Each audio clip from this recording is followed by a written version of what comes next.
Welcome, Dungeon Plunger Union members. I have my +1 plunger, a steaming hot cup of holy water, blessed by St. Keurig, and I have a very special Union member with me today to help plunge the dungeon and flush evil down the drain. Our guest today is the host of the YouTube channel Bandit's Keep, co-host of the Monsters and Treasures podcast, along with KR King of D&D Homebrew. Welcome to the show, Daniel Norton. Thank you, thank you, thank you. Happy to be here. Is my turn to come in, so getting overtime, I night shift. I really appreciate it, man. I've been a long time listener of yours. I love the rapport that you and KR have with each other, and just your.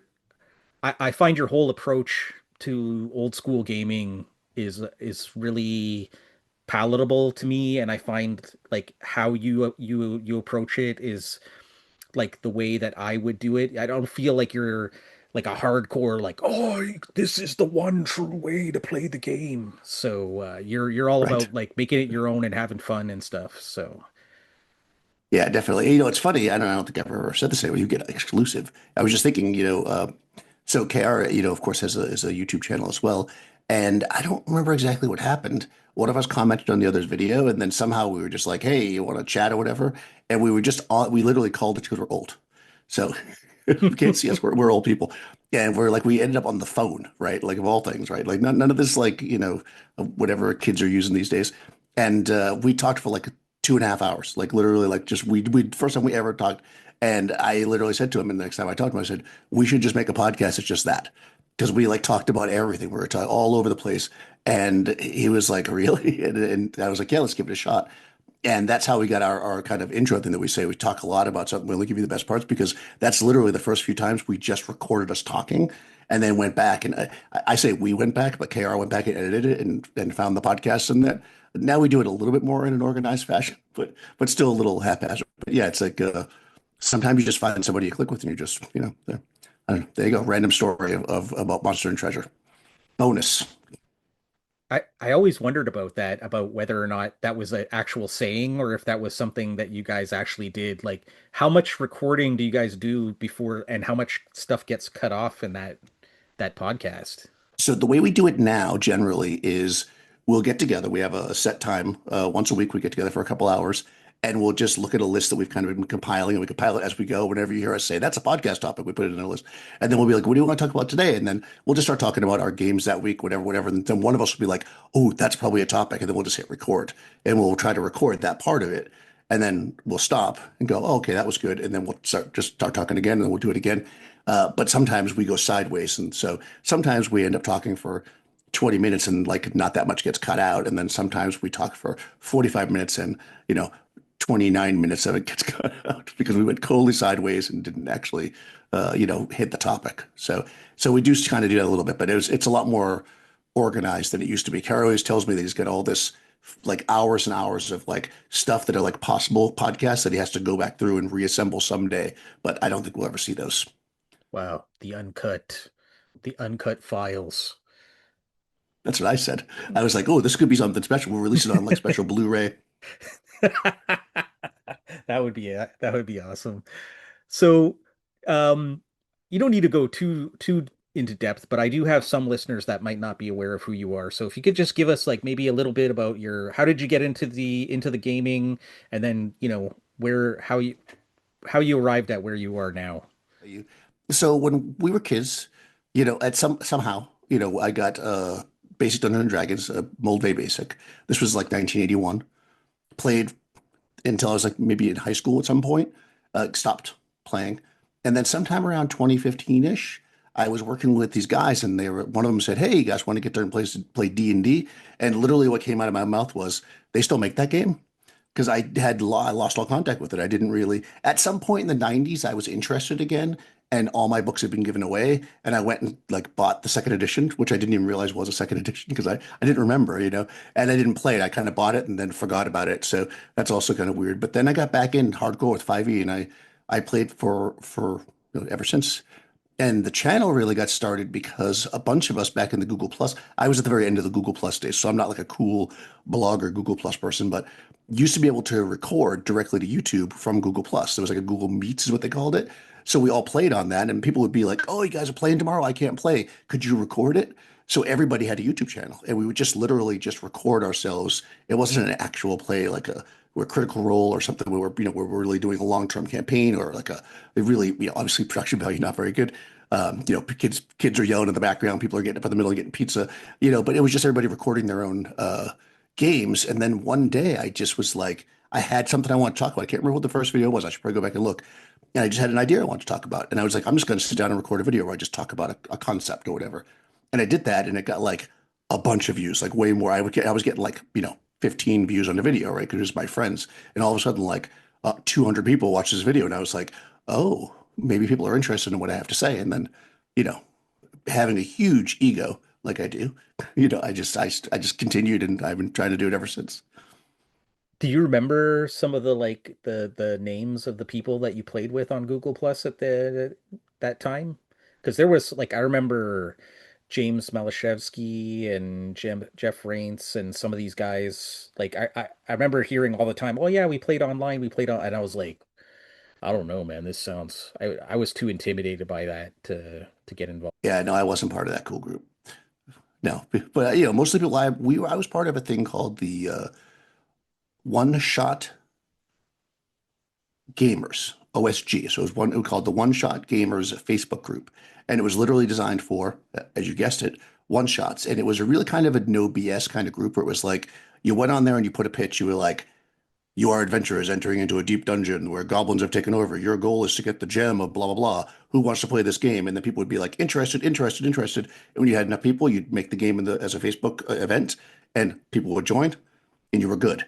And like this group had like 3 or 4 games going like every single day. It was like packed, but there was like 2,000 people in the group. And of course, it was very clicky because people start playing with people, so it was like hard to get into people's games. So it took me a while to actually get into any games online. But then once I started playing with those people, we used Google Plus. So I wasn't a part of like I said, I wasn't part of the cool blogger people, but we used the system. Yeah, too bad. I mean, I'd like to say that I was, but I was not. Daniel's not cool. When we were talking, kind of like, what could we talk about for you to come on the show? Um, you had mentioned that you've been working on your own kind of a game system. So tell us a little bit about that. What was the sort of inspiration and what is this system?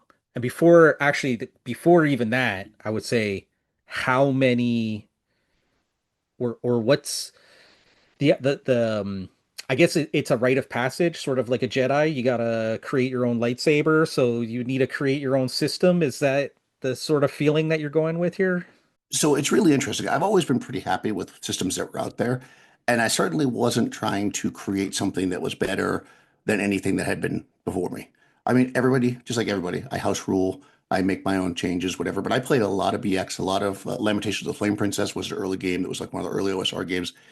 Played a lot of Swords and Wizardry, and I was quite happy with that. But what happened was my friend Tony, he was like, "Hey, you really like Conan, right?" And because I was getting into reading the Conan novels, which I hadn't read them until like this is like 2018 or something or whatever. I had never really actually read the novels, so I was just getting into it. I was reading them, and he's like, "There's this what's his name? Gray Elf. I'm gonna Jason Vey is the actual his actual name. He had I think it's Gray Elf.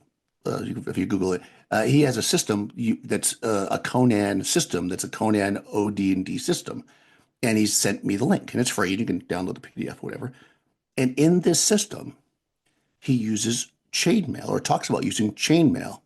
So chainmail, for people who don't know, so let's roll back. So I'm playing, Basic Expert, which is like 1981 or whatever. D&D, of course, came out in 1974. And in the original Three Little Brown books, the original Dungeons and Dragons, it says use the combat system from chainmail.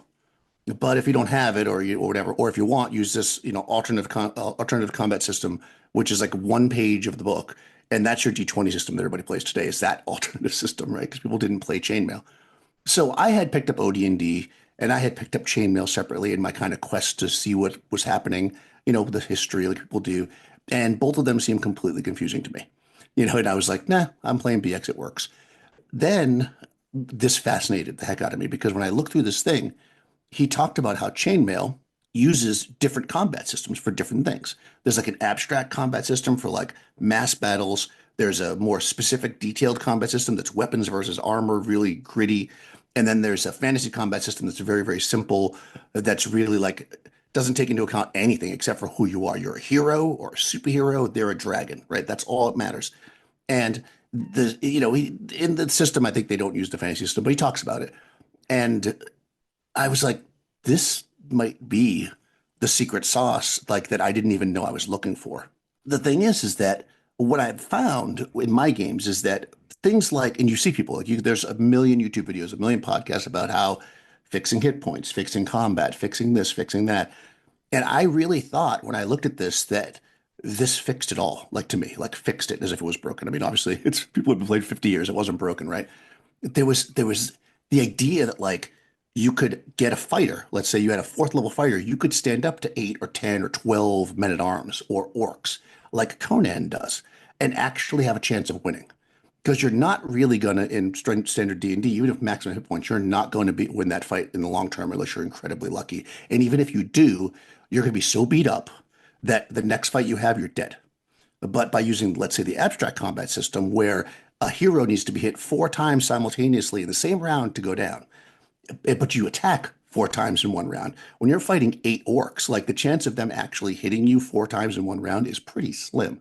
And you can literally, I mean, it's not impossible. The very first test I ever did, I did 4 orcs against a hero and they killed him in the first round, which was like amazing because, and that was actually perfect too, because I was like, the dice still matter, right? You're not playing Superman. You can still die.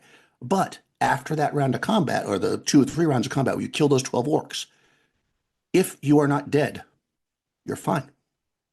And I thought, that's Conan, right? That's the stories I read. You see, that's a Bruce Lee movie, right? Where he's getting the crap kicked out of him. But when he fights that last bad guy, he's effectively fine, right? He collapses at the end, but like that's like drama.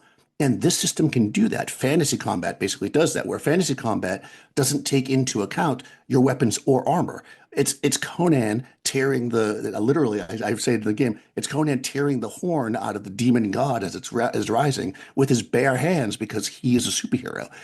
A regular person can't do that. A demon cannot be hit by a person, but a superhero can do it with their bare hands.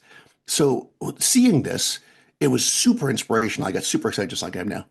and and then of course detailed combat, which in the end I don't use nearly as much as I'd like to because it is really cool. But where it's okay, you know what? I'm making a choice. I'm starting with a lance or a spear to keep the enemy at bay, but when they come in closer, I'm switching to a sword or a mace, depending on what their armor is. That's also fun, and we've used it for duels and where you call out the orc leader. It's like if I beat you, I rule your tribe. These combat systems all really felt awesome. And I'd love to say that if you just use chainmail with OD&D, it works perfectly. It doesn't. Those astute viewers on YouTube will see that I switched drinks. I've 2 drinks going on here. Hey, no judgments on the Dungeon Plunger podcast. We are two-fisted. So all of this is wonderful, but it doesn't actually really work perfectly in tune.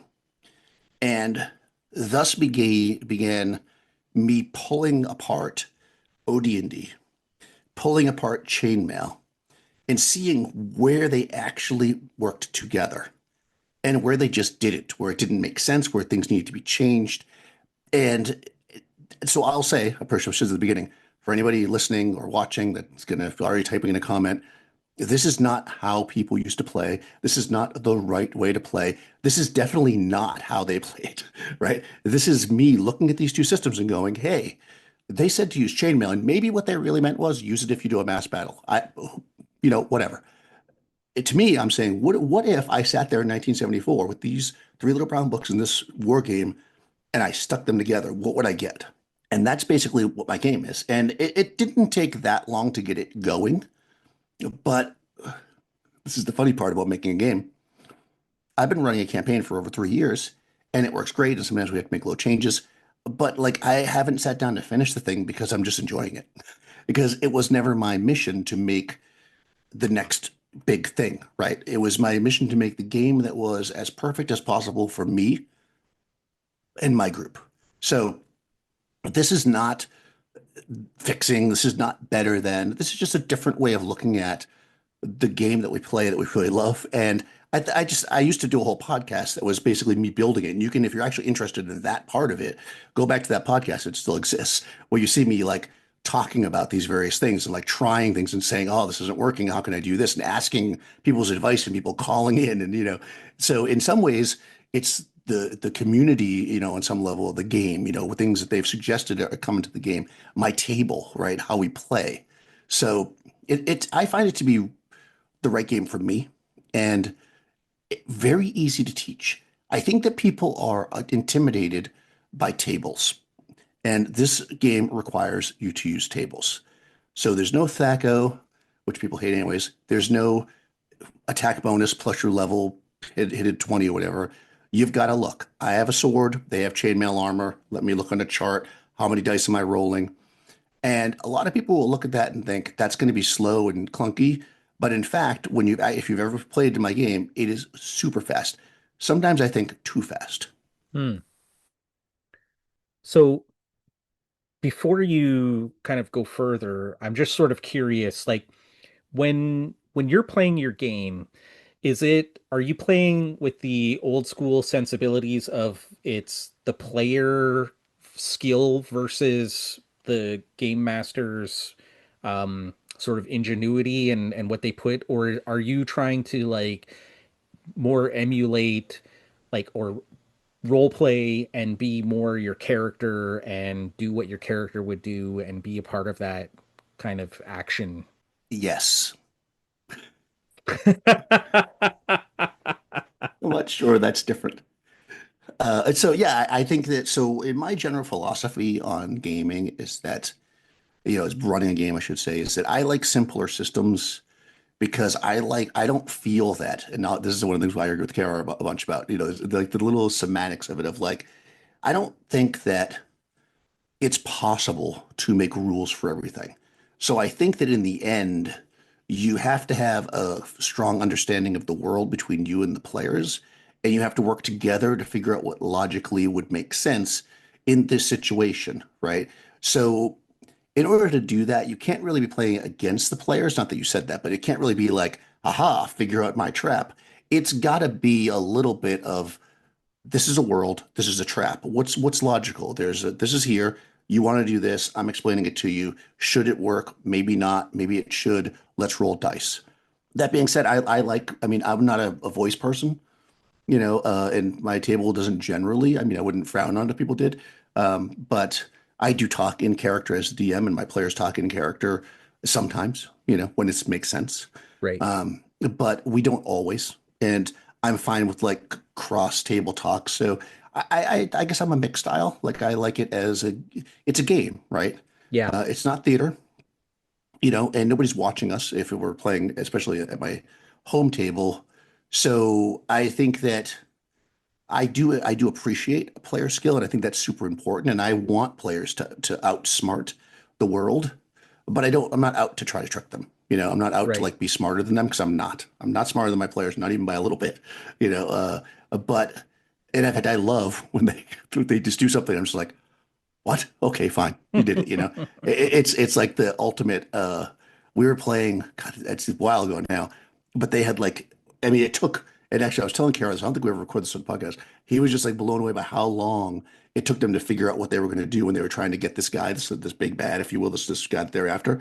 And they took what probably he probably would have pulled his hair out based on what he, although not really, because we're all more extreme on the podcast than we are in person.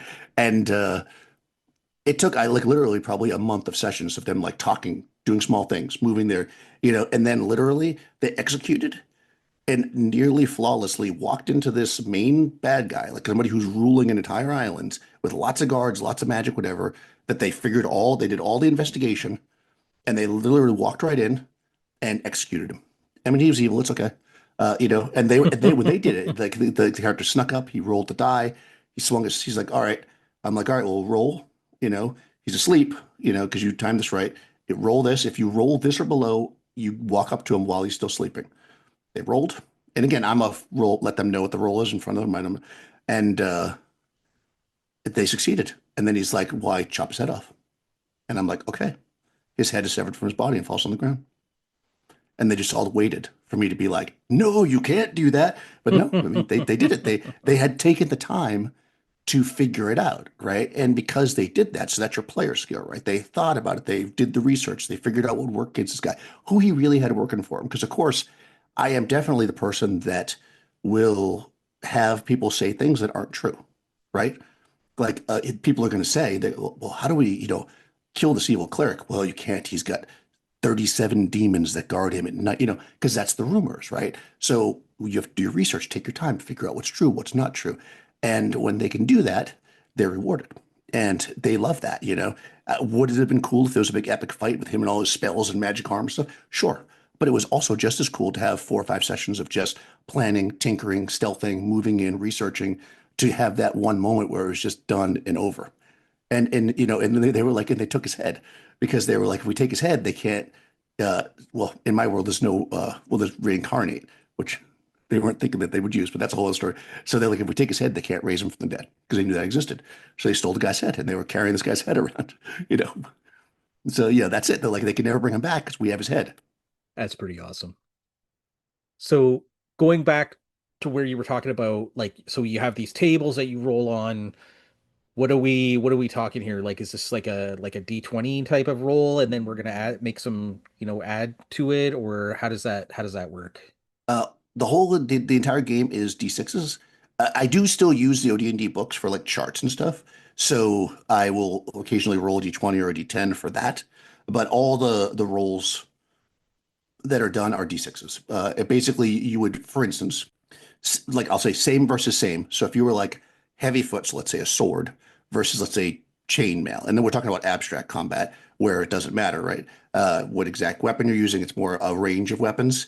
Those are equal. So that means that somebody needs to roll a d6 and get a 6 to have a hit, right? So equal versus equal is one die and a 6 is a hit. So if you are, let's say, a fifth level fighter and you're fighting against 5 figures, you will get 5 dice and any 6s will be hits, right? For most creatures, their hit dice is how many times cumulatively they need to be hit in a combat. For special monsters and player characters, it's how many times in a single round. So there I'm taking the rule from Chainmail, where a hero needs to be hit 4 times simultaneously. Now in my game, a second level character that's 2 hit dice needs to be hit twice simultaneously to die. So now, so now imagine you're a second level fighter and you're in Chainmail and you face off against an orc with a sword. He can't kill you because he's only rolling one die. You have now basically made the second level fighter a true hero and not, oh God, an orc can still kill me with one hit if I'm unlucky. So again, so you see how that quickly jumps into the system. So, but of course, if you have like better armor, then it might be like, okay, it takes one die per 2 figures. So if you were in plate mail, right, even if, as a first level fighter, it might take 2 orcs to roll one die. And if they get a 6, you'd be dead. Because yes, that is the answer to that. If you have one hit die and you get hit, then yes, you are dead. And people will say that's really deadly. But if you, it's all based on averages. If you have the average hit points that you'd have in OD&D, which is half of a D6, and everything rolls a D6 as a damage, one hit on average will kill you. So it's really not unfair.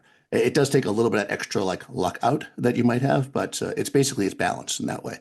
Uh, the fantasy combat, which is fantastical combat, those creatures often cannot be hit at all um, unless you are either a fantastical level like a hero, or you have like a magic weapon, or like a mummy, for instance, is you can use fire. And if you do that, you roll on a different table, and it's a 2d6 roll. You just roll once. That's it. But you do your damage and hit dice. So again, your fifth level fighter fighting that mummy rolls once. If they score a hit, they do 5 dice of damage. If a mummy is 5 hit dice, it's dead. If it's 6, it's not dead yet. And that's basically how that works. So that part's pretty simple. The detailed combat gets more detailed. Like if you're going to do a detailed combat, now your fighter gets 5 effectively actions, uh, and those could be parries, they could be attacks, etc. And they're going to roll 2d6 per attack, and each one will actually do hit points. So I still do use hit points, and the big difference here is that hit points linger. It takes 1 week of absolute rest, no adventuring, no traveling, no nothing, and you heal back all of your hit points. That's just how that works. And, or you don't heal back any, so they just linger, right? Or there's a heal wound spell, but it takes the cleric 24 hours to do it with you. Like it takes you to sit with 24 hours for them to heal you and you're healed completely, but it takes the cleric and that player character out of play for 24 hours to do it. So you can't do it in a dungeon.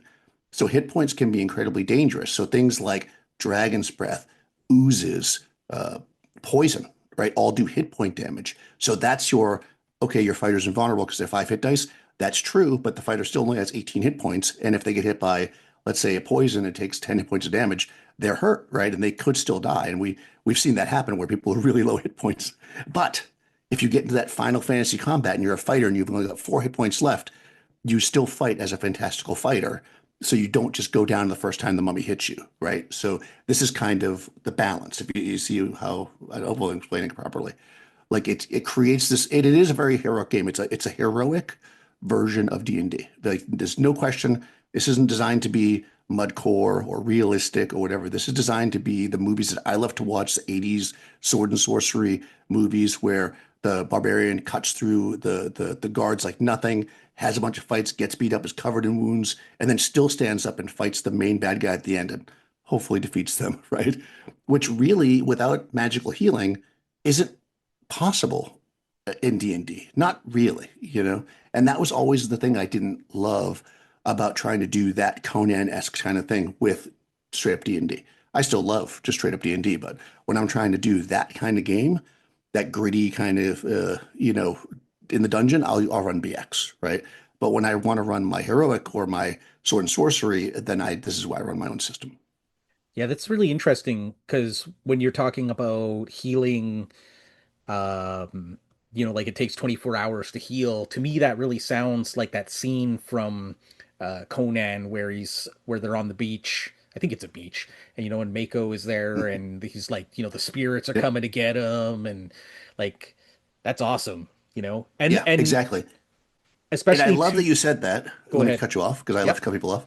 I love that you said that because that's exactly what to me is my answer when somebody will just look at the mechanic and go, "Oh, that doesn't make any sense," or "That's dumb," or "Oh, you just put that in there for balance." I did actually put it in there for balance, but the story that you're telling is why. Right, right. And I find it interesting also because I find so often when we have this discussion about old school role playing and when we're talking about OD&D in particular, it is that like gritty, like boom, you dead. Like you don't have any the common sort of cry is as well, this isn't you're not heroes, right? You're just scumbags going to steal treasure from a crypt and I'm like, yeah, but the fiction, right? Like exactly what you're saying with Conan and a lot of those, pulp fiction heroes, which supposedly are the appendix N of D&D, right? Um, that's not really emulated in the game very well at that era anyway.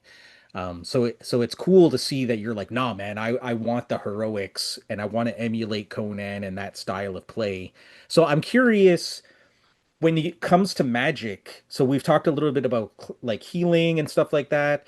How does it work for sorcery? Like, are you able to be a sorcerer and cast spells and stuff, or do you have like some sort of dark and dangerous magic? How does it work? That's a very good question. So I just use regular OD&D magic, but I stick to what, again, I believe I'm reading in the rules, which a lot of people do not do, which is that it says every spellcaster needs a spell book. So Right. that means you two clerics. It Oh, doesn't tell really? you how Okay. many spells they start with. It doesn't say anything. So in my game, I have you roll a die, and that's how many spells you have in your book. Everything else you must research, find, trick, steal, whatever. So Interesting. while we do still have the same standard spells, they're a little bit harder to get. So that it also gives a reason for money, obviously, and it Hmm. also creates a situation where, in fact, I had somebody like really like get like just the way it was written, the comment was written, they seemed like they were very upset for my players because once I was talking about it, I think it was in the video where I was like, the players are chasing this quest that they want to go on, and they've leveled up, and they don't have any spells for this new level that they could theoretically cast. but it will take them 2 months to learn a spell, and they don't want to stop until they solve this thing. And the person in the comment was like, "Come on, man, just give them the spells." It's like, no, that's player choice, right? They could stop doing the thing they're doing for 2 months, or they could break into a wizard's tower and steal a spell book. I mean, they have all these options to get this spell. I'm not giving them anything, and when they Right. get their spells, they are happy to have them, and they think about it, and it does create. So here's the thing, like spells in OD&D, especially, I'm talking like Little Brown books, are incredibly vague. As soon as Greyhawk comes out, you start getting some, as I say, nerfing to things immediately, right? Um, I don't mean nerfing. Like I'm just using the spells the way they are. Like Charm Person's crazy powerful. Sleep. I mean, these spells are super powerful. They don't get that many of them, And a magic user has one hit die, and they can't wear Mm, armor, so they're light foot. So that same sword is hitting you on a 5 or a 6, right? So now a fighter's got a 33% chance if they walk up to that magic user with a sword to kill them in one hit, right? And if they right. were in chainmail, the magic user can't even hit them back with their dagger, right? So a Right. magic user is incredibly fragile, and because of that, so I'm going to go back to magic users because really, I should say this, and you might get the sense of this. This game is almost like a love letter to fighters. Mm, Fighters are because people say, and I don't know, I didn't know Gary Gygax. I didn't read Dragon magazine as an adult really back then, so I don't know what people were saying. But it was always said that Gary thought that because they were like Gary hates magic users, which I've heard that, but that doesn't make any sense because he played magic users, but whatever. But that he read books where fighters were the heroes, right? And I don't think that D&D ever really did that. They're okay, it says right no D&D. Magic users are weak. Fighters have to protect them, but there's no rules for it, right? So how does mm, that work?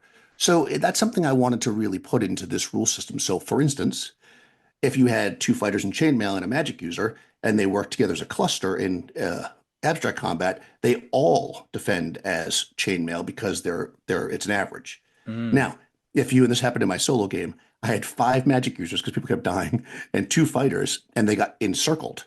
Well, now you've got five guys in no armor, two guys in armor. Guess what? Everybody counts as no armor because that's how the game plays, right? Mm. So there is that there. Um, I think that magic users are a good option and they're powerful as soon as they get going. But again, it's not. I don't do this like you lose hit points or whatever. I just don't feel like that's necessary in the game system. I mean, a lot of people probably do think it is, I guess.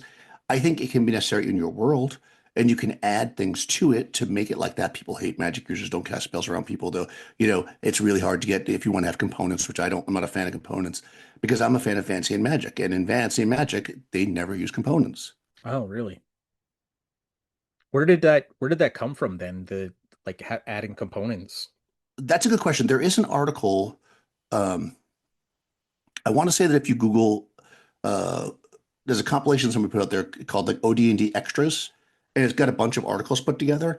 And I think that's where I read it. And there's an article, it was either in Strategic Review or I believe it was in Dragon, where Gary Gygax talks about the magic system and he talks about the components and stuff. And he kind of, I mean, the way I read it is he kind of says he did that to make it harder to people to cast spells. He was like, spells are too powerful. I want to make it more difficult. We're going to add this extra thing to it. I think that the idea was originally, it was just like you had a spell, you could cast it, you know? I mean, that's how it was in the Vance books. Nobody ever, they memorize a spell, and then when they want to cast it, they just cast a spell. It's done. And that's how I like spells to be. And it does make them way more powerful. And sometimes I'm like, damn, magic's powerful when the players will use it against, people. But then I also think, but it's super limited, you know?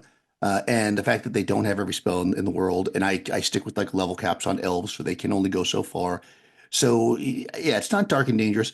I do have, I mean, I kind of somewhat have written it into my game. I don't know if I truly will or not, but in my world, I just have one god as kind of the running thing. And so there's not that many clerics. And so they've got to pray and study and learn the spell. So my one cleric, when they want to spell, they have to like literally spend months to learn it because there's no one to teach it to them. They are the only cleric because this god is so sparse and stuff. I'm eventually going to change the spell list, I think, because I want to remove things like protection from evil, for instance, from the magic user spell list to put that on clerics. Because I feel like some spells should be on one and not on the other. Um, because protection from evil, for instance, the way I run it is if you are a wholly evil creature, wholly of chaos, you can't touch somebody who has a protection from evil spell on them. So a magic user steps into a room and there's I don't know, a vampire, protection from evil. That vampire can't touch them. Now, the vampire could shoot a bow at them, I guess, or drop a rock on their head, but they themselves can't touch them, which makes it an incredibly powerful spell against things that are of chaos. Now, so that's the other thing. I don't, not everything that's chaotic is blocked, but things that are true chaotic, which is things like a vampire, right? Um, so there's these are all things that are where we play at the table that aren't fully in the alpha yet, but because that's it, right? I think that the whole evil good thing I never thought was a great addition to the game.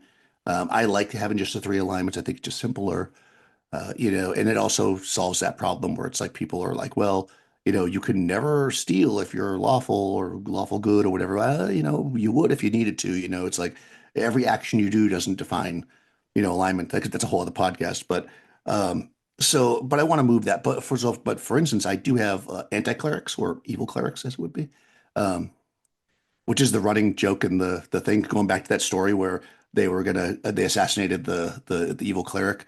Of course, I did the all thing all dungeon masters do, and just before they did it, I was like, "So you're just gonna kill this guy in his sleep?" And one of the players was like, "His title is Evil High Priest," because that's like because we use the titles from OD&D, and I was like, "Well, I can't deny that." Yeah, that's pretty awesome. But so like I do things that again is how I interpret OD&D, which is there are reverse spells, like let's say darkness. That's for evil clerics. So good clerics can cast light. Evil clerics cast darkness. Good clerics can heal wounds. Evil clerics can cause wounds, right? So I've got this like cleric split that works just through the spell casting as far as that's concerned. One of the trickiest things with spell casting was spells that did damage, right? Because not strictly using hit points, I wanted to try to figure out how to, because I didn't want to use hit points for too many things. I wanted it to be special, right? Very, very few things use hit points. Like I said, Dragon's Breath Fireball uses hit points. Um, there's a handful of other things that do, but most things just kill you or don't, or put you to sleep or don't. So it's kind of like so magic is really powerful but limited. Okay, interesting. So when you say like clerics need a book, is this like a prayer book type of thing, or are there actual like full-on books of spells kind of that were written by the clergy of this particular deity?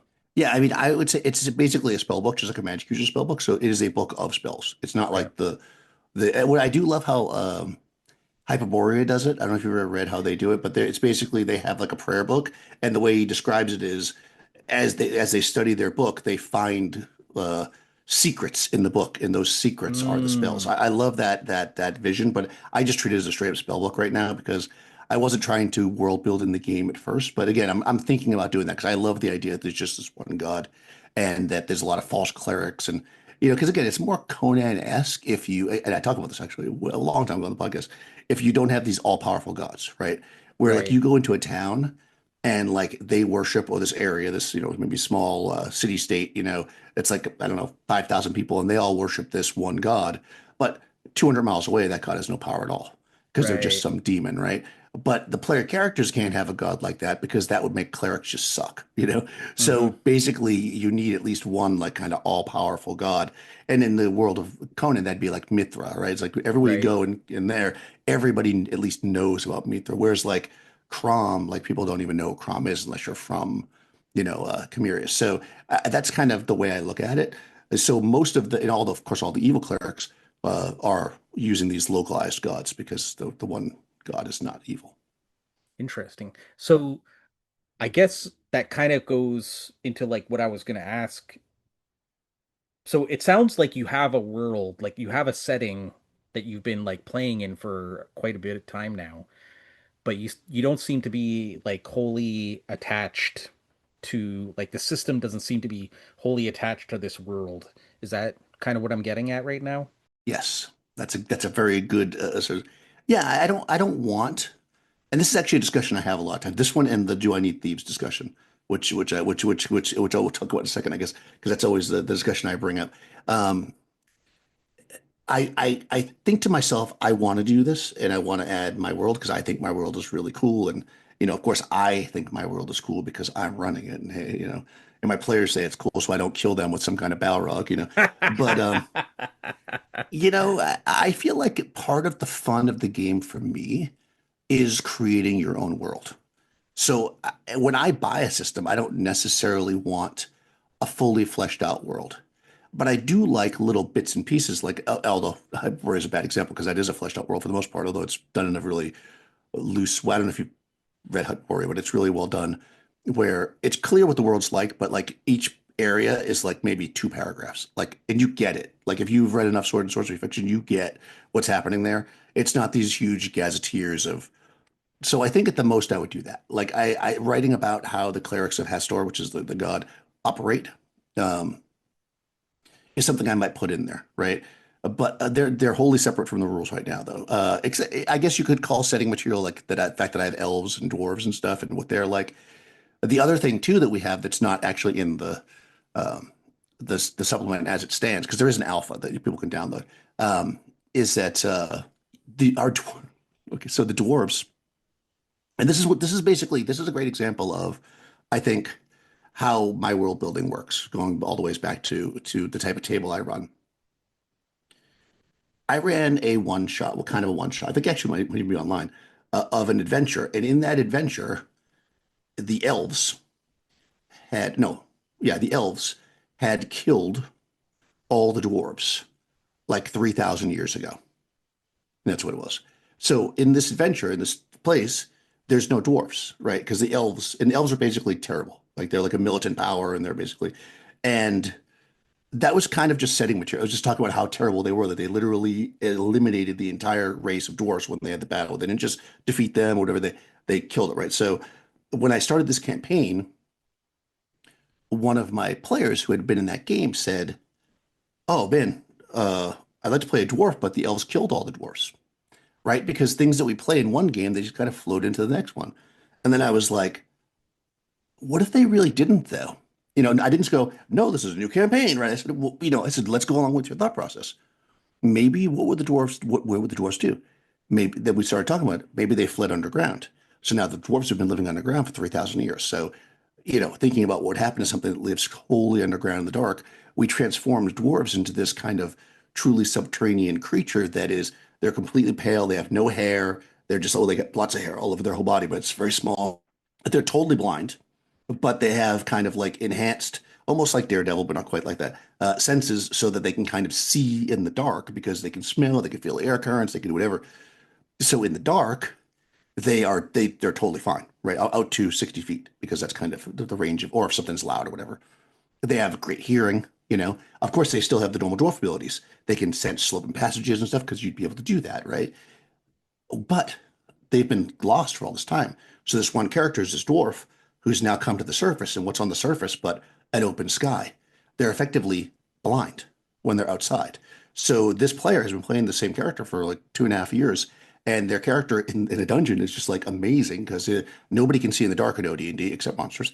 So they can see in the dark, which is like crazy. You don't realize how good being able to see in the dark is until you are the only thing that can see in the dark, right? Like in a lot of games, like even BX, where like halflings don't have vision, but dwarves and elves both have it.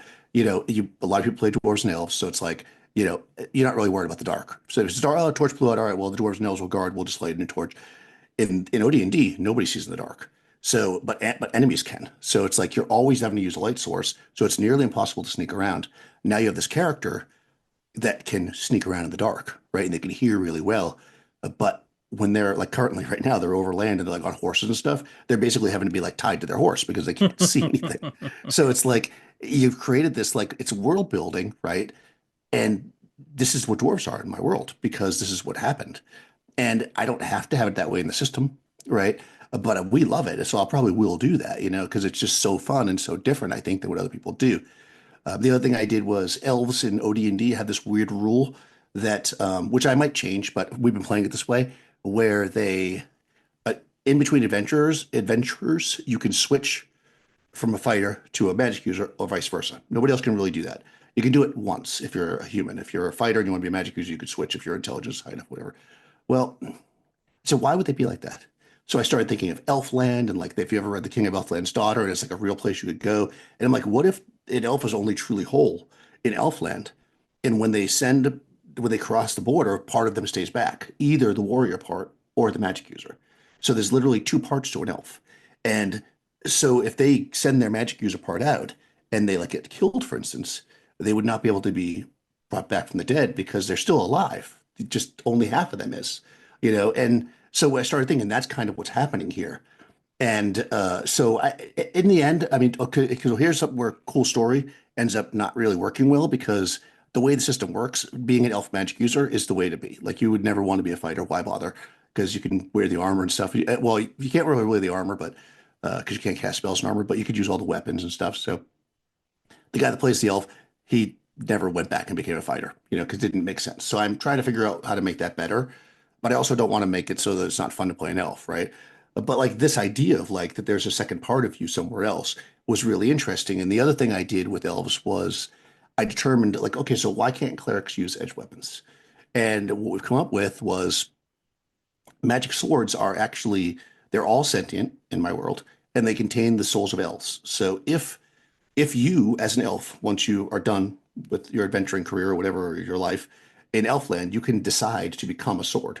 And you sacrifice your soul, and then the sword is brought into the world, and that's basically the sword. Now, it would be a sin, right, for the Hastor people to use it because that's the soul of an elf, and it's like that's it's against it. So they don't dare pick up a sword or a dagger or anything because they're not sure that it doesn't have an elf soul in it. So it's really like it's not that they can't use it, it's that they don't use it because there's a real religious reason that's from the world.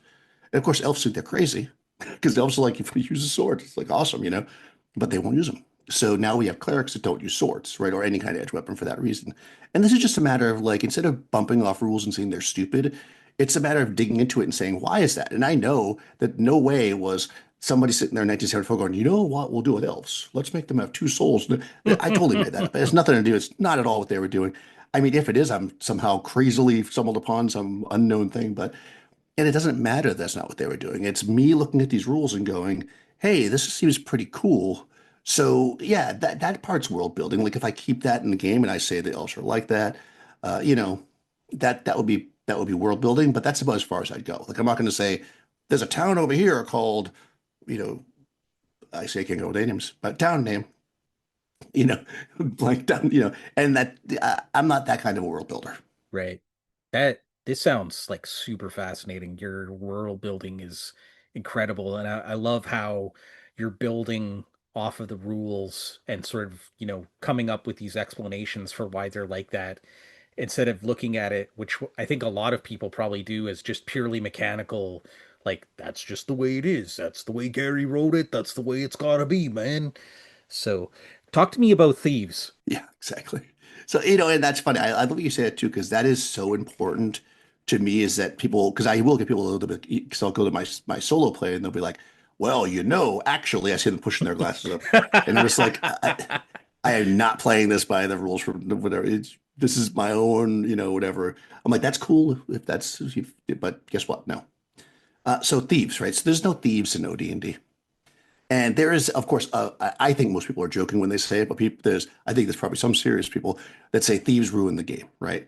And people will be like, well, thieves ruin the game. And of course, when I first heard that, I was like, what? These are my favorite class, right? A thief is the class that was my absolute favorite class I played in BX all the time. It didn't matter that they only had a 10% chance to do things. It didn't matter that they had D4 hit points. I love playing a thief. I played them all the time. And I think thieves are wonderful. However, there's no thieves in OD&D. So how do you handle that, right? You could do, and I kind of do, basically what I think probably closer to maybe like what Matt Finch, right? So you had him on, he was talking about this idea of like solving puzzles and, for traps and stuff. And I think to a certain extent, that's what people probably did a bit. But I have a stronger feeling that most people, because this is what I did when I didn't have thieves in the game, immediately just went to things like roll under your decks. And quickly I found that that wasn't that interesting. To me, I was just like, okay, so if you have a high dex, you can always do stuff, and if you don't, then you can't do anything. So now I've got to like figure out, and I probably have a video about that. That's the greatest thing in the world to do. So opinions change, right? So at a certain point, I found this thing. I can't remember where I found it. It was actually an illustration. I don't even have it anymore, but I was looking for it the other day. It did not have the person's name on it because I wanted to actually use it when I first put the game together. Um, It had like a sack, and it said something like Thieves Tools. And it basically had, it was like a hand-drawn thing, and it had like a little sack, and then next to it had like a wire saw, it had, like a lock pick or whatever it had, right? It had all these different things. And it was just a drawing. And I looked at it and I was like, yeah, right? Like, what makes you be able to pick a lock, easily is that you have lock picks, right? And theoretically, right, anybody could learn how to do that. And if we look at characters, in the again going back to the fiction, they all do a lot of the stuff that's very thiefy. So if you're not going to take the thief and treat it a little more supernatural, which is how I do it in BX, which is a whole other conversation, but then maybe what makes the thief be able to do stuff is their stuff. So I just create a system where the gear is the ability. So if you want to hide in shadows, for instance, having a black hooded cloak helps you do that. Having, putting charcoal on your face or putting a mask on, wearing gloves will do that, right? Dulling any shiny stuff that you do. If you want to move silently, taking off your shoes will help you do that, or wearing soft boots instead of the hard boots that you have with armor, right? If you want to climb a wall, a grappling hook or a rope obviously is going to help you, right? Or crampons, right? So basically I broke down what I thought would be good for each thing, right? And the system is just as simple as this. If you want to do something that like that, let's say for instance you're going to hide in shadows. You hear guards coming down the hallway. There's nowhere for you to go. It's this torchlight and stuff. So you're going to literally push yourself up against a wall between two torches with your cloak on, and you're just going to stand there as they walk by, right?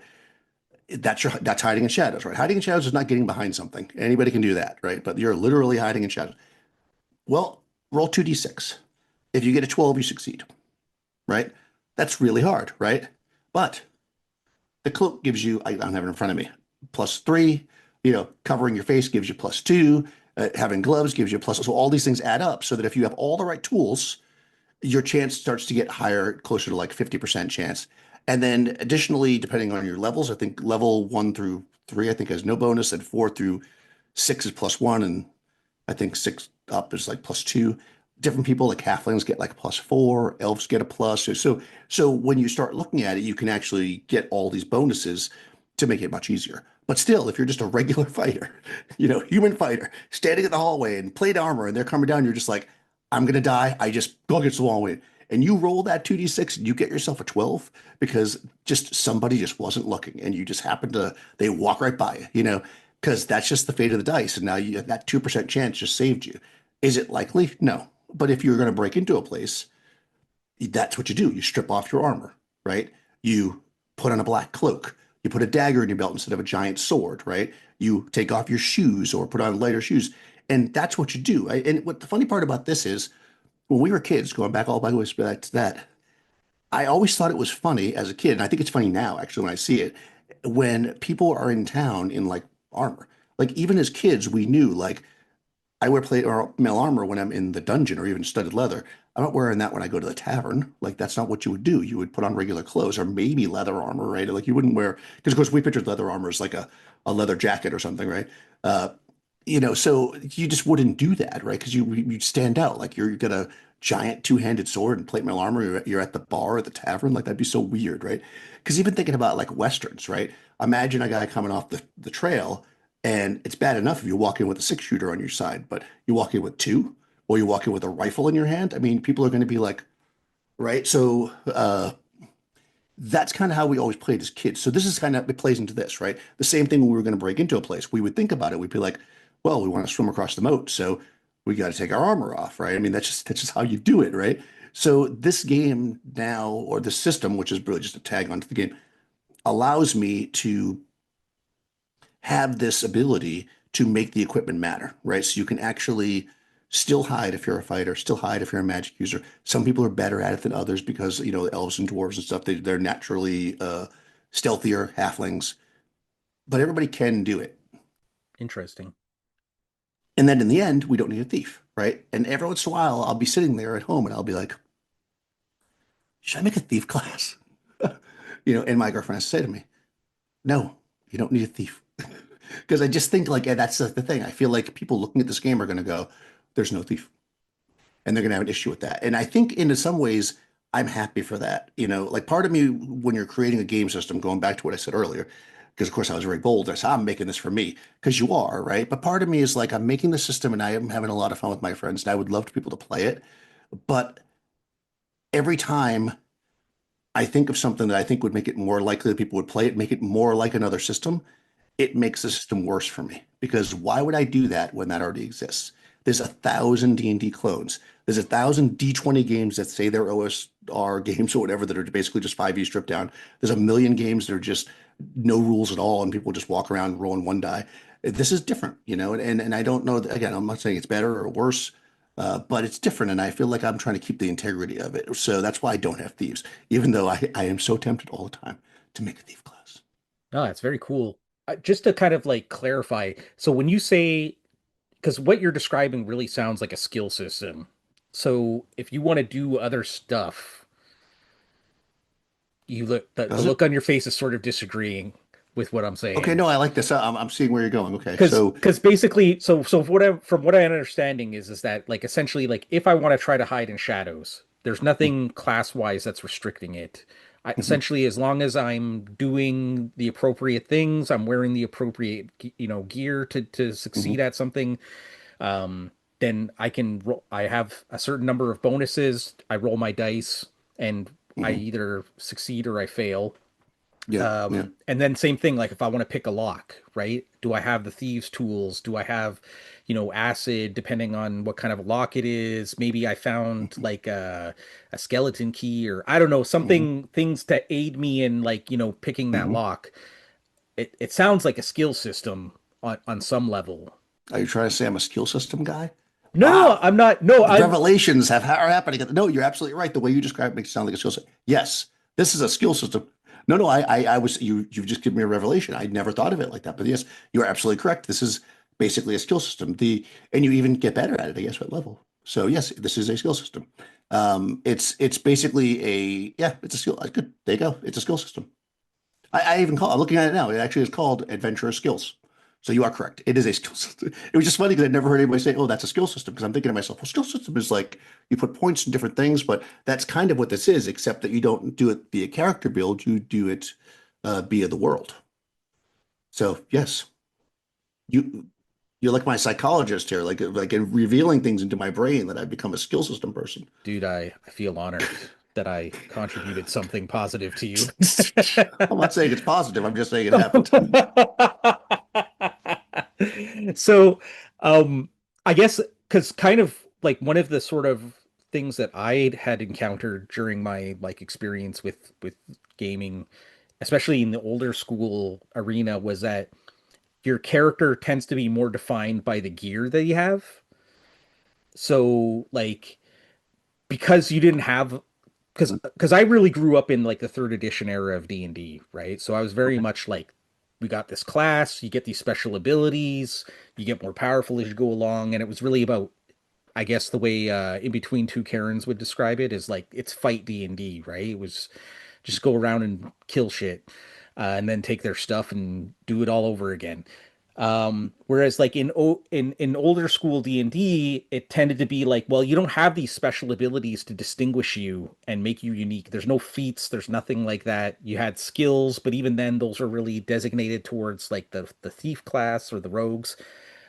But in older school, it's like, oh, well, I have this magic sword, right? It's my magic sword, it's Mhm. special, right? Or I have this magic cloak, or whatever the gear is that I have, and that's what gives me these special abilities to kind of do things and distinguish myself from like another fighter guy who's maybe he's got something cool.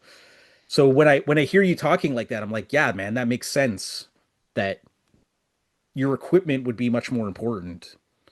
I almost think of like Shadowrun too, or Cyberpunk, something where you're getting modifications, body mods, buying different guns, Mhm. different kinds of armor, stuff like that to basically make you more unique and capable in the sort of direction that you kind of imagine your character going in the fiction, right?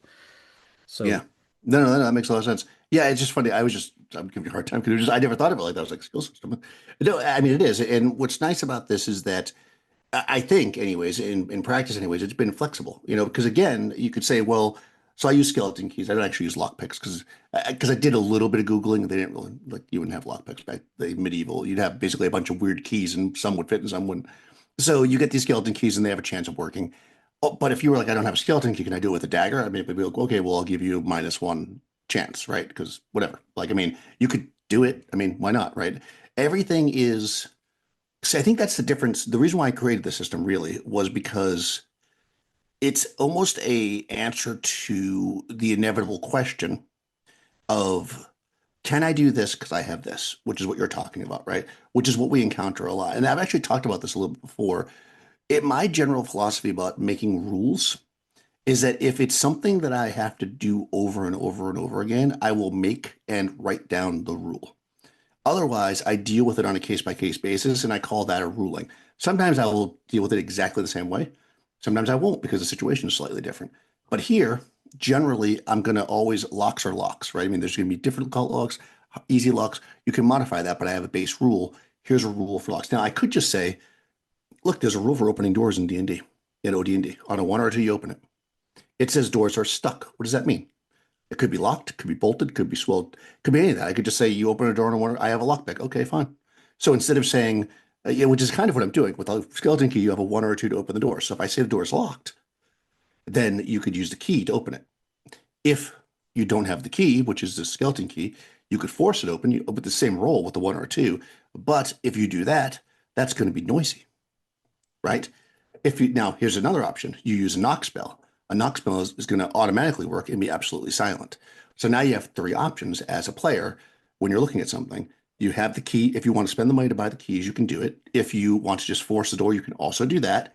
And if you have a spell, you can spend that second level spell to be 100%. Interesting. So, But yeah, I think you're absolutely right. It is basically a skill system. And if you were doing other things, so I did it for the basic skills of thief, mhm. because those are the ones where people that are used to other systems think of, right? Anybody who's playing an OD&D-ish type game has probably seen the basic thief skills, right? I mean, I know some games like White Box, actually, Sword Wizard has full on skill, I think, but like White Box has just like thief skill, I think is what they call it, and they just say list down underneath what they could be. But most things list them, right? Like move silently, hide in shadows, pick a lock, find a trap, whatever. So like by adding those things to, and I even say here, um, I'll tell you right here, I'll read for myself. Some skills require no tools and rely more on character skill and luck, such as searching for a trap or picking pocket sleight of hands. These tests can be adjudicated by the referee. So there's no skill for finding a trap. You adjudicate that based on what you're doing, right? There's no like, oh, I have to find trap item, because what would that even be? Like, what is a trap? Right. Well, right, but that might find what a hollow in the floor. But what if there's holes in the wall that shoot arrows, right? So what is a find and trap device, right? So maybe the spider webs are actually wires. Like, so I mean, again, but yes, it is a 10-foot pole. But that's what you would do. But I don't want to say you buy a 10-foot pole, you find a trap, because that is too general, right? Hiding is, I think, easy enough to say, well, no, there's no shadow here, you can't hide, or you don't need to hide in shadows, you just go into the desk, right? But finding a trap is more general. I even think the same thing is true of sleight of hand or picking somebody's pocket. I don't love a skill for that because I think it depends on what you're doing. Like how are you doing it? How are you gonna pick up? Is somebody gonna bump into them as you're pulling the stuff out of their pocket? Are you gonna spill a drink on them? Are you gonna do something to them first, get them drunk? I mean, there's all different ways that pickpockets operate, right? Are you gonna cut the strings on their purse as you go by? Are you gonna grab it off of them and run like a purse snatcher and have somebody else get in their way and trip them? That's how you rob somebody, right? If you're yes, I was in another life a hooligan from the You're a mind reader. I yeah, was thinking, yeah, but but it's funny that you say like talking about the 10-foot pole thing because I was actually having this conversation recently with somebody and that was my exact thing. I'm like, you never saw Indiana Jones with 10-foot pole, right? You never saw Conan with a 10-foot pole, which is sort of what the fiction is trying to emulate is these cool characters doing cool stuff and sort of going like, oh shit, you see this moss? If you look under here, there's a pressure plate. Oh, you see those holes there? Probably got some poison right, spears or darts or something shooting out of there. He approaches the statue with the little gold statue, and he's like, "Oh yeah, this is definitely a booby trap." Um, yep, Even Goonies was full of that, right, right? So like I don't know, man. These are to me, this is the classic sort of stuff. And whenever I see the 10-foot pole thing, I'm like, listen, if the 10-foot pole is what you're down with, then that's cool. But for me, that just makes my character feel a little less heroic. And I think especially like what you're talking about is like, yeah, Conan's not walking around with a big stick. He's walking with a big sword. Right. And again, and there's no reason why you couldn't use a spear. We quickly did that as kids. Like we realized, well, why am I going to buy a handful pole? I mean, they were cheaper. But I could just use my spear tip. Of course, obviously you could break your spear by doing that. But the funny thing about the poll is I wonder too if that comes down to, the fiction that people are consuming at the time that they get into playing or not. Because like to me, like I immediately knew as a kid, like there's no rule in BX that tells you what to do with a 10-foot pole. We all immediately bought one and knew what to do with it. We're like, well, I mean, it's a you can put it in front of you to make sure there's nothing there. You're gonna poke at things like that's what you did when you walked around the woods as a kid with a stick. You're poking at stuff before you go in there. Make sure there's no rattlesnakes run under the bush. Even though there's no rattlesnakes run from. But that's what you did when you were a kid, right? And I think that that's where the fiction takes over, and that's where it becomes trickier to create. So we're getting more philosophical here about the system, right? Because when Right. you sit at my table, let's say for instance I'm going to run, well, I'll run BX2 or whatever, but run my game the way I run it. But there is almost no way that I can bottle that, you know? As much as I can put into the rules explaining how I might do something, you have to look at that and go, oh yeah, I get that, Hmm. because I can totally see. And in fact, I've seen people take this, and I'm not going to call anybody out because I did not, when I saw it, say anything. I've seen people take this playtest and actually run it and take parts from it and do it in the way that I did not intend. Mm. And when I saw that, I was like, cool. They look like they were having fun. If that's the way they're doing it. Now, if they did it and were like, this is dumb, it doesn't work, then I might say, hey, this is what I meant here. What would have made it more Right. clear to you is that. But if you're playing it and you're just like, hey, this is how I see the roles because this is what you wrote and this is what I get from it, then I'm not going to tell you you're doing it wrong because I'm sure that on some level we're all doing something wrong in some of these systems. Well, this has been a really fascinating conversation. I feel like we've been talking for a good little while now. Um, I do that. no, dude, this has been amazing, and I feel like I've really learned a lot from you just in this little conversation. I mean, I'm always surprised about it's always those little tidbits, the little things where I'm like, wow, like I never considered it that way, and I really like your style and your approach, and this game sounds super fascinating. So I'm gonna get the link from you and put it into the show notes so that other people can hopefully get a chance to like download it and take a look at it. And yeah, because I mean I want to read it myself because I love this. This sounds so cool. Like I've been running Shadow Dark because it's been the Cool. closest thing to like what my style has been so far, but even then I'm not Hmm. 100% satisfied with a lot of things and I've been thinking about making adjustments. But when I hear you talk, because I've always wanted to do the more heroic kind of older school style of play. And I was a little saddened when I interviewed Matt Finch and he was like, "Well, maybe you should play like Savage Worlds," which is fine. Like I want to play Savage Worlds. I'm playing it now. We're playing Deadlands. But yeah, it's like, no, dude, I want to play your game, man.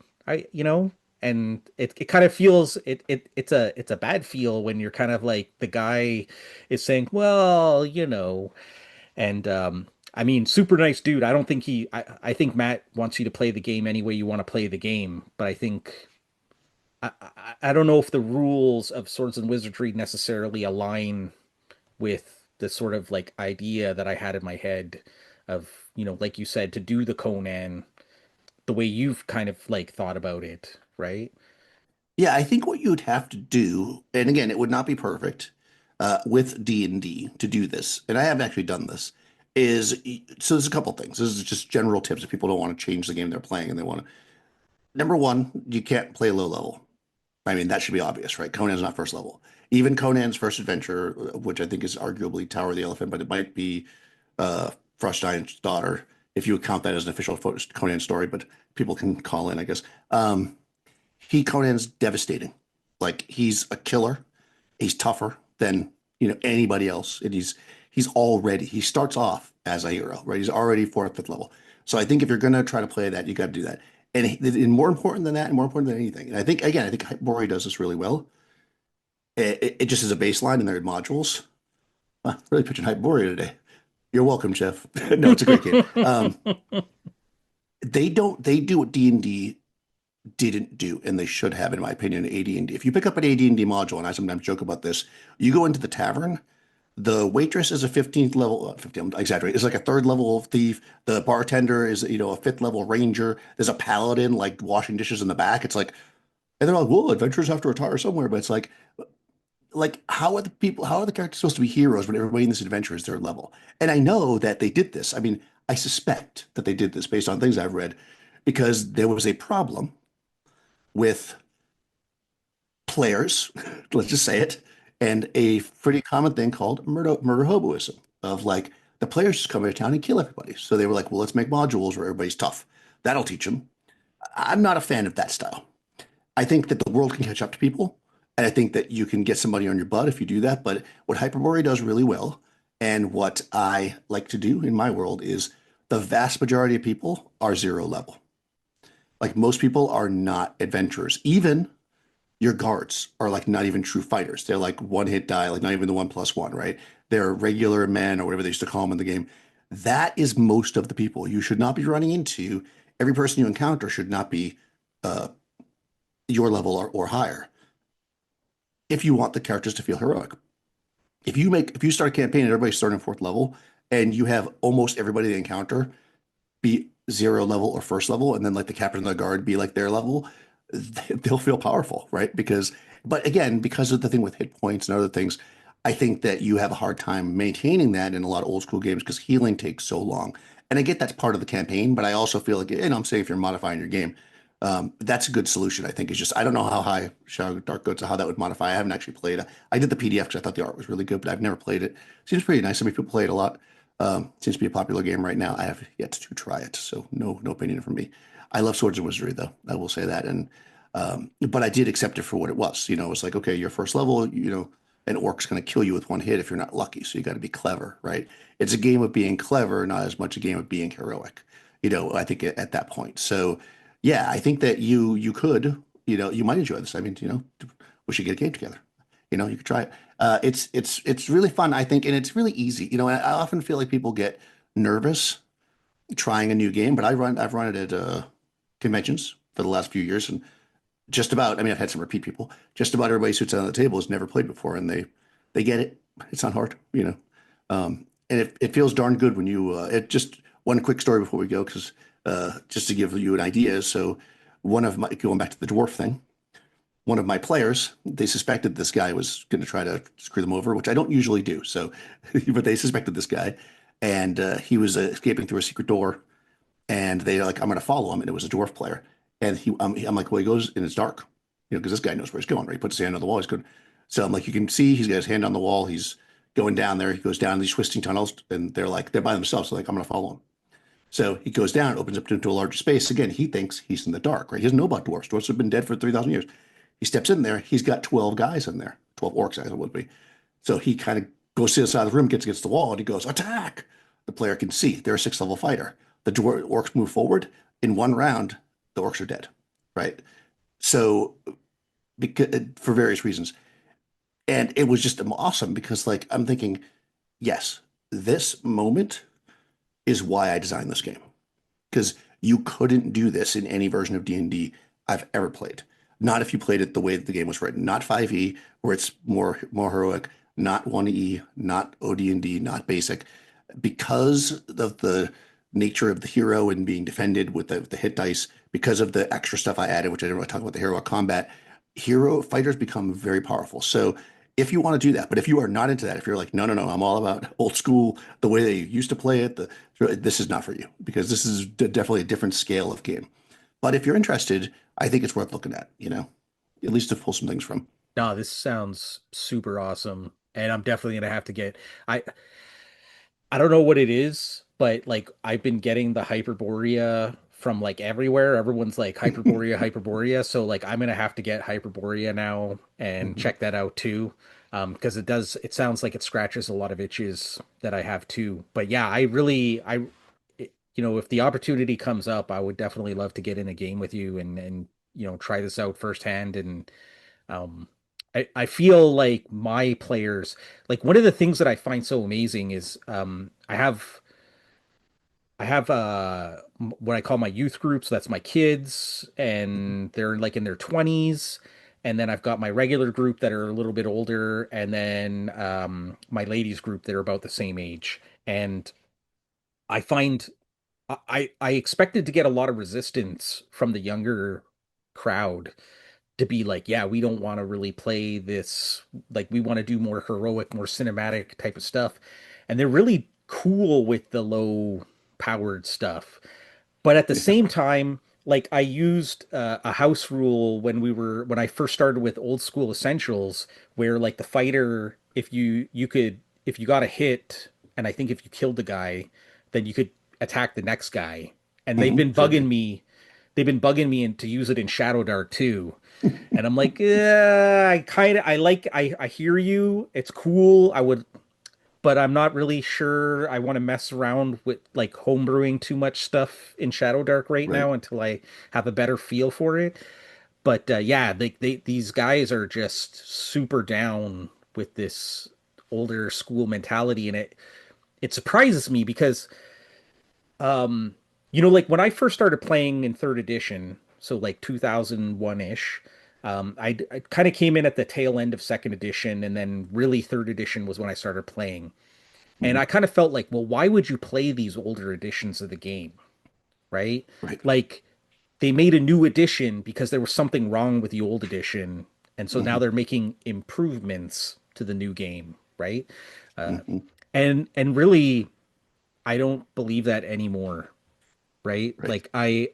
It's like every game sort of had its own unique sort of thing to it, and there was nothing necessarily broken or wrong with these games. It was just that, you know, kind of ideas changed or design goals changed. People were trying out new things, but there's still a whole lot of good game that's there. So it's cool and I think there's definitely this tradition that you're carrying on with the hackability of these games, right? Hmm. It feels like Yeah. people who play these games really want to like make them their own and customize them, and I think that's like it's fantastic how you've been doing this, and I really like the approach of the combination between the mechanics of the game and then also like you said the world building part of it too, right? Like you really Yeah. like have really we woven the two together in a really nice way. So No, thank that you. thank you so much for coming on, Daniel. I really appreciate it. Yeah. It's been fantastic, man.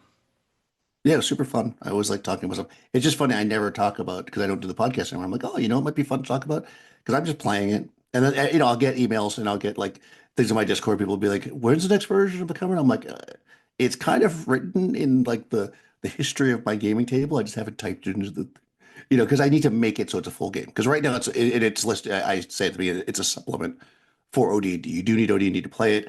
You don't really need chainmail to play it, but you need OD&D for sure. It can't hurt to read chainmail, but you don't need it because everything from chainmail that I wanted, I put into the game. Is it really like you need OD&D, or can you use it with like swords and wizardry? I mean, you could use it with Swords of Wizardry. Okay. I don't know if anybody else could, Okay. but I have faith that you could do it. Well, just what I mean by that is like, for instance, if you go to the spells, that would be the biggest place. Like for I'm looking for a spell. Like it'll say something like the what's listed here is literally the page it's on. And same thing with some of the monsters. So you need Okay. the book for that reason. So you Right. kind of do Okay. need it. But that being said, you need a version of it. So yes, Swords of Wizardry we find as well. Is it Um, is OD&D available on the Dungeon Masters Guild? yeah, Yeah. yeah. I think it's either $5 or $10 Okay. Cool, man. for the three Well, little brown books. Yeah. So I'm looking at the magic user spells. Like, but again, you tell me if you could do this. Hit the first level spell, Detect Magic. It just Mm. says the page. But you tell me, what does a Detect Magic spell do? There's a test here. I mean, to me, it detects the presence or not presence of magic. So I Oh my guess God, are you amazing? I can't believe it. Well done. I It's know, very right? funny though. I'm joking, but I when I do this at conventions, and only once, this is why I have to tell the story. Only once I've ever had to push back on this. In conventions, I give people character sheets with magic users, and they just have the spells listed, and I say the spells do exactly what you think they do. If you Mm. have a mechanical question, though, let me know.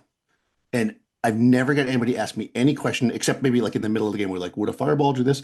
Uh, the one person that had a question that needed to know what every spell did line by line, KR King of D&D Homebrew. He's like, I see I have this spell here. What's the range of? I'm like, take the book. That is hilarious. No, it's weird, right? Because I remember playing when we played third edition and we cast Detect Magic.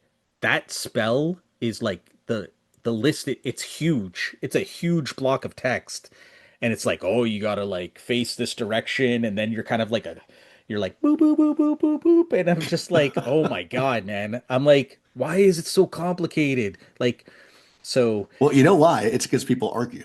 And I think that, again, that's where it comes down to like a game like that. And I want to leave it like this. So, again, it's not going to be for everybody for this reason. I feel like I'm telling people not to play.